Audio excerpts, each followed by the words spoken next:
I get quite a lot of comments from people when I do videos talking about the breakdown of the state, the breakdown of the welfare state. Comments from people not really wanting or able to get their heads around this idea. I don't think that's an intellectual problem. I think that's an emotional problem. People fearing the idea of the breakdown of the welfare state, and as a result of that, not being able to get their heads around the idea of the breakdown of the welfare state. The welfare state is going to break down. It's just a question of when. I can't say exactly when, but it's likely to happen.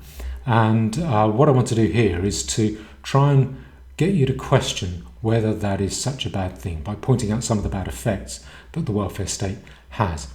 Now, the first thing is the pervasive dependence that the welfare state creates through the myriad of benefits that it supplies in order to take away survival needs that we have. Things like unemployment insurance, rent subsidy, healthcare, disability incapacity pay, single parent priority, old age care, education. The list goes on and on and on.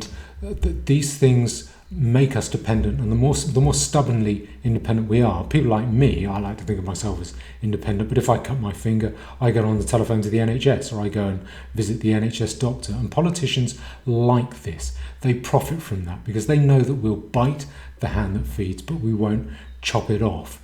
And they know that it hands them really a lot of power, a lot of status. It gives them very, very big budgets to play with, 10 or 100 times bigger than the budgets that the richest men in the world have to play with. And that's fun when you've got people crawling on their bellies to get some of that money from you. That makes them feel extremely powerful.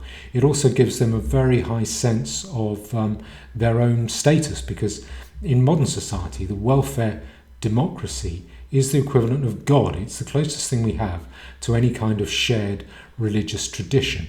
It also means that our sense of identity is no longer vested in us, the people, but in the state authority and the people who run that state authority, who hand out the paperwork.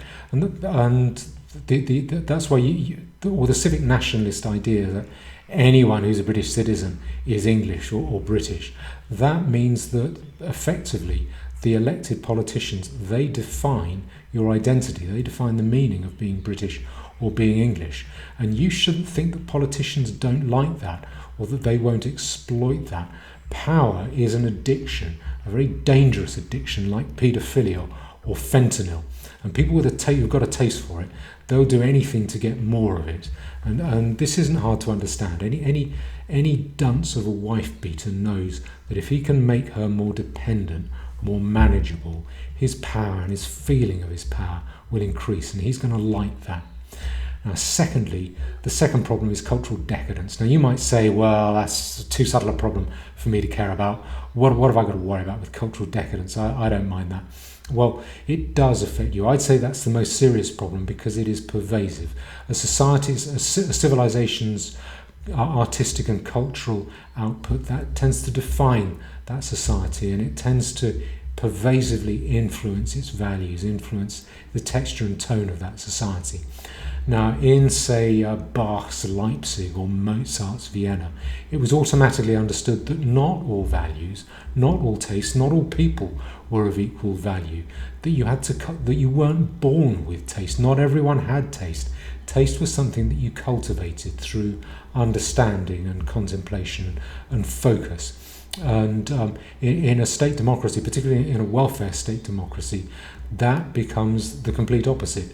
My tastes, doesn't matter what they are of equal value to yours, whatever yours are. And who are you to tell me otherwise? I'm as good as you. I have the same entitlement to respect and pretty much everything else that you have. Therefore, my tastes are as good as yours. And what you will find then is that the tastes that proliferate and that prevail and rise are the tastes that are easiest and simplest, the most sugary, instant tastes, the ones the shallowest, the ones of least value, particularly the most infantilized tastes in an infantilized society, a society where people have been infantilized by having adult needs and problems, survival issues taken away from them or managed by somebody else, so that what's left to spend your money on and decide about are decisions of consumer spending and disposable income, what to wear, what to eat, and the tastes will go along with that. And you'll see what we see now in art, and that is the death of melody and harmony within music. You'll see visual arts being on a constant loop of the same old message, which is art is whatever the artist say it is, stuck on that same old loop. You will see perpetual adolescent fashion in clothing, and the music of Bach then now these days is useful as human pest control in shopping centres. That's its use. That's what we've come to. Now, third is the problem perhaps on the back of that, is the problem of enfeebling amorality that welfare democracy tends to bring.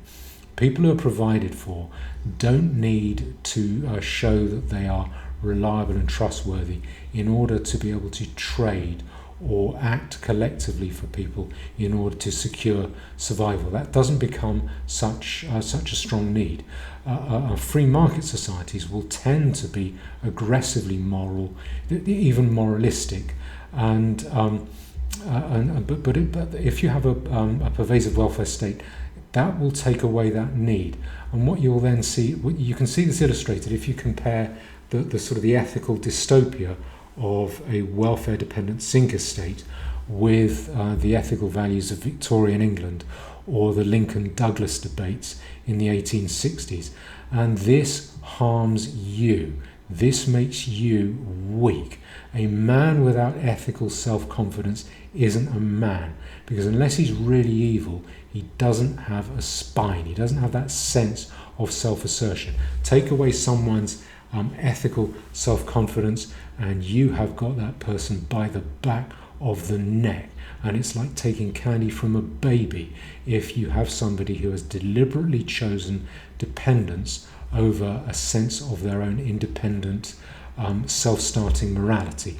Fourth, the welfare state indirectly leads to extreme inequality. I don't think it's so much the welfare and the taking of welfare money that does it, although it has created more invalids than the British welfare state has created more invalids than the First World War. The reason I say it's an indirect effect is because in order to get the money to be able to finance the welfare state, which people vote for and which politicians want to give to the voters in order to get re-elected, in order to get the money, well, there are two ways. One, you tax more.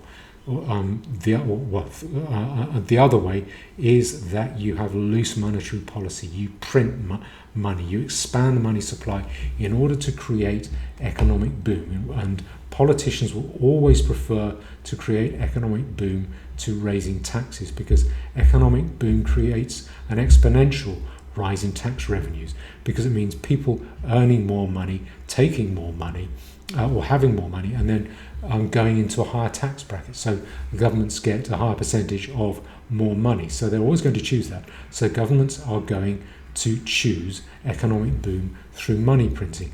And that money printing creates far greater inequality than the welfare state can compensate for. It does it through two main ways. The first way is that when that money is printed, that money goes to the people who get their hands on it first. It's what's referred to as the Cantillon effect.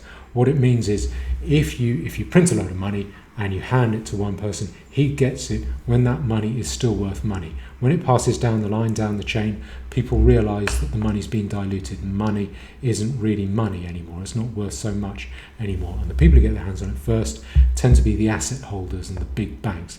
The second way it does it is by inflating asset values. That money goes into the economy, it has to go somewhere.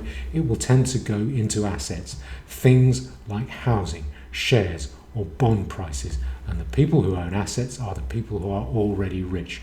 And so that money printing enriches the people who own those assets or who speculate in those assets. And that money printing will dilute the wages of ordinary working people. And then you will get the problem that we see at the moment, which is of ordinary people not able to get on board with absurd housing prices and having to work harder every month, to struggle every month to meet high and rising rent payments. And nothing puts more stress on a family than that kind of economic pressure. This is what I refer to as the war on the poor, which I'll talk about in another video, which the state works hard to encourage, that war on the poor, the process of transferring money from the poor to the rich, which is what money printing does. And it does it faster, it does it more than welfare distribution transfers money the other way. This is responsible for what's being referred to in America as the hollowing out of the American middle class. And you can see this in charts of inequality. What you tend to see is inequality declining throughout the 20th century until about the early or mid-1970s, when the link between money and gold via the dollar came to an end. And monetarism then took over, the idea that you manage the money supply in order to maximize economic growth, economic boom. And that came into play, and since then inequality has risen sharply and inexorably, constantly it has risen unstoppably, until we have a situation at the moment where inequality is higher than it's ever been throughout our history, despite, and I would say because of, welfare, indirectly because of welfare states running at full blast. Finally, welfare politics make it impossible to slow down, let alone reverse, the bloodthirsty problems that multiculturalism, multicultural politics are facing us with. Welfare politics and multicultural politics, they grow out of the same slurry, the same manure heap. And that is this belief, this idea, this assumption, this attitude that people, anyone and everyone, is entitled, has the same material entitlements. They have these entitlements simply as a result of their existence, as a result of drawing breath, which is why it is not possible to call for the continuation and the increase and the expansion of the welfare state, whilst at the same time calling for a reduction in immigration or a curbing of multicultural politics. You can't do that. That would be like going into McDonald's and ordering fried snowballs. Now, I am not saying that you should not take the money if it's on offer and if you need it. If the money's there and you need it and you're entitled to it, well, I'm not saying you shouldn't take it. What I am saying is that you should not fear its collapse. That collapse is coming at some stage. There isn't anything I can do to stop it. There isn't anything I can do to make it happen. There's nothing I can do to stop it. I don't think there's much that any of us can do to stop that. But you should try not to fear the breakdown of the welfare state. You should try to prepare for it calmly. It is unavoidable. If you call for the continued growth and expansion of the welfare state, if you keep voting welfare, you are going to find yourself bending over time and again for the man with the upper class accent, and you will find that he gives you an awful lot more than the welfare he promised.